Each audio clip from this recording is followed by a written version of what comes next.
Welcome back, everyone, to the Deep Dive.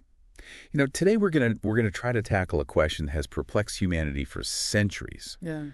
Can money buy happiness? We're gonna move past the easy answers, the old cliches, Right. and really dig into some really fascinating research to uncover the true connection between our finances and our well-being. Yeah. It's such an interesting paradox, I think. Right. We see all this messaging around us equating wealth with happiness, but we all personally know people, I think, who are financially well off but just seem miserable. So how do we kind of disentangle that knot? What are the nuances there? Yeah. So, okay, let's start by kind of acknowledging that money is undeniably essential. It's kind of the bedrock of survival. It gives us access to food, shelter, healthcare, all those really essential needs. Yeah, and without that, without a certain level of financial security, it's really hard to thrive as a human. I mean, imagine living every day under that strain of financial insecurity. You can't meet your basic needs. That really has an impact on your well-being. Yeah, and that's where things, I think, start to get a little bit more interesting.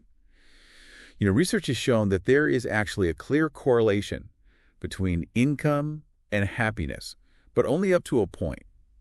It's like once our basic needs are met, that additional happiness we get from each extra dollar we make starts to diminish. Right. So it's not just like a linear relationship. No, not at all. More money equals more happiness. No, it's more like, when you're really thirsty on a hot summer day, that first sip of lemonade, oh, it's just the best thing ever. Right. But then as you keep drinking each additional sip, it's just not quite as satisfying as that first one. Yeah. Okay, so the law of diminishing returns in action. Exactly. But what's the explanation for that? What's going on there? Well, humans are incredibly adaptable creatures. Yeah. We get used to things pretty quickly, both good and bad. Okay. So even when something really good happens to us, like let's say we get a big raise at work, that initial joy, we feel it kind of fades away as we get used to that new normal. So we're all on this hedonic treadmill, Yeah. constantly striving for more, but never quite reaching that lasting contentment. Yeah, pretty much. And that's where this whole $75,000 happiness plateau idea comes in. Now, there's been a lot of debate about that specific number. Okay. But the idea itself is worth exploring. It basically suggests that once we reach a certain income level, our basic needs are met, the extra money we make might not actually make us that much happier. So are you saying that anyone who's making more than that is just chasing some kind of mirage? Well, not necessarily. Remember, happiness is a complex thing. Money is only one piece of the puzzle. We have to think about things like our relationships, our sense of purpose in life, our overall outlook on life. These all contribute to our happiness. Okay, so we've established money is essential for meeting our basic needs.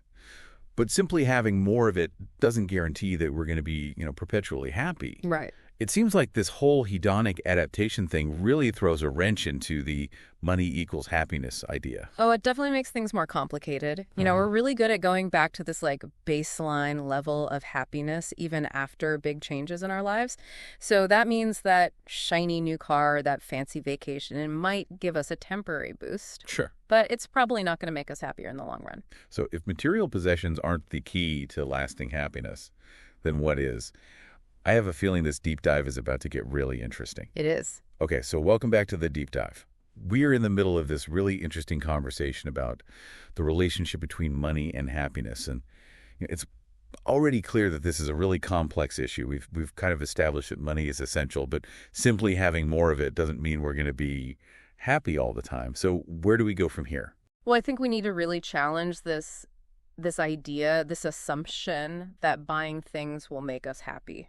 Okay. This idea that if we just get the newest phone or that fancy car or the designer clothes, that somehow that will unlock some higher level of happiness. I know this track well. Right. It's so easy to fall into this thinking that, if I just buy this one thing, then I'll be happy.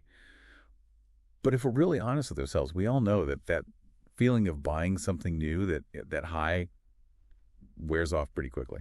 It really does. And that's that hedonic adaptation we talked about earlier. We just get used to things so fast. So we buy something new, we get that little thrill, and then it's gone, and we're left wanting more. Yeah, it's a vicious cycle for sure. So just buying more stuff doesn't lead to lasting happiness, then what does? How do we break free from this treadmill? Well, the research is really interesting here. It points to experiences actually being the key. Think travel concerts, learning new skills, maybe trying new foods, even just spending quality time with the people you love and creating memories together. these types of experiences, they seem to have a much more lasting impact on our happiness than just buying stuff. That really resonates with me. Yeah. I mean, I can remember very vividly a family vacation we took years ago, but I couldn't tell you a single thing I bought myself that same year. It really is like experiences stick with us in a way that material things don't. They do. Experiences, they help us grow as people. They give us these memories, and they really contribute to our sense of who we are in a way that things just can't. They broaden our horizons, they make our relationships stronger, and they give us a sense of fulfillment that goes way beyond just the temporary pleasure of buying something. It's almost like the difference between just collecting a bunch of trinkets versus actually creating, a rich story, a narrative of your life through experiences. I love that analogy. And speaking of, enriching experiences, have you noticed how giving to others, how being generous can actually make us feel really happy? Whether it's volunteering our time, donating to a cause we care about, or even just doing something nice for a stranger helping others really seems to have a positive impact on our own well-being. Yeah, absolutely. There's something really fulfilling about being part of something bigger than ourselves. Yeah. About making a difference in the world. It's like this wellspring of joy that flows both outward and inward. And there's a lot of research that backs this up. Studies have shown that spending money on others can actually make us happier than spending it on ourselves, which might seem counterintuitive at first, but it actually makes sense when you think about the psychology of altruism. Yeah, it's like that warm, fuzzy feeling you get when you help someone out. It's a genuine sense of satisfaction that comes from knowing you've made a positive impact. Exactly. Giving to others gives us a sense of purpose. It strengthens our connections with our communities, and it reminds us of our shared humanity. And these feelings, unlike the fleeting pleasure of buying something new, they tend to stick with us, and they really contribute to a deeper sense of fulfillment. So we're seeing a theme here, I think. It's not about amassing wealth or collecting possessions. Right. It's really about how we use our resources to have meaningful experiences, nurture those connections with others, and contribute to something bigger than ourselves. Right. Now, we've been talking about some general principles here, but it is important to remember that the relationship between money and happiness is not the same for everyone. Right. Cultural differences, individual differences play a big role in how we see and experience happiness. That makes sense. What makes one person happy might not do anything for someone else. Our values, our upbringing, even just our circumstances in life, they all factor into this equation. Right. In some cultures, for example, financial success is really tied to status and achievement, but other cultures might prioritize community and personal fulfillment over wealth. And even on an individual level, our values and priorities will shape how we see and experience happiness. Yeah, someone who really values security might find a lot of peace of mind in having a big savings account. Yeah. While someone else might be much happier spending that money on travel and personal growth, it really shows how important it is to know yourself and to make sure you're spending your money in a way that aligns with what truly matters to you. Exactly. So as we wrap up this part of our discussion, let's remember that money can be a valuable tool for creating a good life and having those meaningful experiences, but it's not the only thing that matters for happiness. Our values, our relationships, and how we choose to spend our time and our resources, they all play a huge role in shaping our overall well-being. All right, so welcome back to the Deep Dive. We've been having this really fascinating conversation about money and happiness, and I think it's pretty clear now that it's not as straightforward as you might have thought. And money's important, but it's not the whole story. So now I think it's time to talk about those other parts of life that maybe we don't talk about as much, but that are really crucial for our well-being. Yeah, absolutely. I mean, we've seen that money is important, to have that foundation of security, and it can help us, do things and have experiences, but it's not like this magic bullet for happiness. So what are those other things that really matter? Yeah. What are those? Well, I think one of the most important, and this is something we often overlook, is our relationships, Having strong connections with our family and friends and our community that's consistently linked to higher levels of happiness. Yeah, that makes sense, I think, on a really basic level. We're social creatures. We need connection. We need to feel like we belong. And those bonds, those relationships give us a sense of love and support and purpose that you just can't get from money. Exactly. And it's about nurturing those bonds, spending time with the people we care about, making an effort to build those supportive networks that bring us joy and meaning. Those are the real riches. Yeah. I mean, money can help us facilitate those connections. Like if we want to travel to see family or do things together, Money can make that easier, but it's really the connection itself, the human bond that's at the heart of it. I agree. And beyond our personal relationships, I think finding purpose and fulfillment in our everyday lives is really important too. That could be through our work, our hobbies, Hmm. creative pursuits, or even just volunteering our time for something we believe in. Engaging in activities that we're passionate about that align with our values, that gives us a sense of meaning, a sense of accomplishment, and that contributes to a much more, satisfying, rich life. Yeah, it's like the difference between just existing and actually living. You know, Yeah. when we have that sense of purpose, when we feel like what we're doing matters, it just makes life so much richer and more fulfilling. Absolutely. It's about feeling like we're contributing to the world in some way, even if it's something small. And we can't forget about taking care of ourselves too, right? Right. Our physical health, our mental health, those are essential for happiness and well-being. Yeah, it's true. Yeah. They say you can't pour from an empty cup.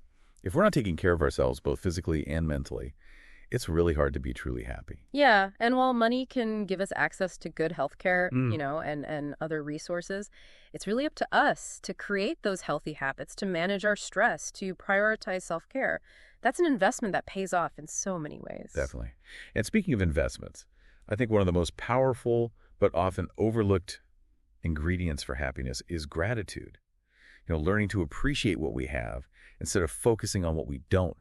That can have a huge impact on how we feel. Yeah, it's about shifting our perspective from, scarcity to abundance. When we practice gratitude, when we make a conscious effort to notice and appreciate the good things in our lives, we start to feel more content, more joyful. And it doesn't have to be complicated. Even small things like keeping a gratitude journal or just taking a few minutes each day to think about what we're thankful for that can make a big difference. That's like hitting the reset button on our minds, reminding us of all the good that's already there. Exactly. And remember that study we talked about earlier that showed that wanting more money can actually make us less happy? I think that really highlights this interesting paradox that having money can contribute to our happiness, but being too focused on getting more of it can actually backfire. Yeah, it's a good reminder that our mindset, our values, they really shape our experience. Mm. If we're always chasing the next dollar, always wanting more and more, we might miss out on all those simple joys that make life truly fulfilling. Absolutely. So as we wrap up this deep dive, I think the main takeaway is that money is a tool. It's a means to an end, but it's not the end itself. Real wealth, it's not about how much stuff we have. It's about the richness of our experiences, the strength of our connections, the depth of our purpose. I think that's a great point to end on. We really encourage all of you listening to think about your own values, your priorities, how you're using your resources, not just your money, but your time, your energy, to create a life that's full of meaning and happiness. Remember, happiness isn't about chasing a certain number on your bank statement. It's about living a life that's full of purpose and connection and gratitude and a little bit of adventure along the way. Thanks for joining us on this deep dive, and we'll see you next time.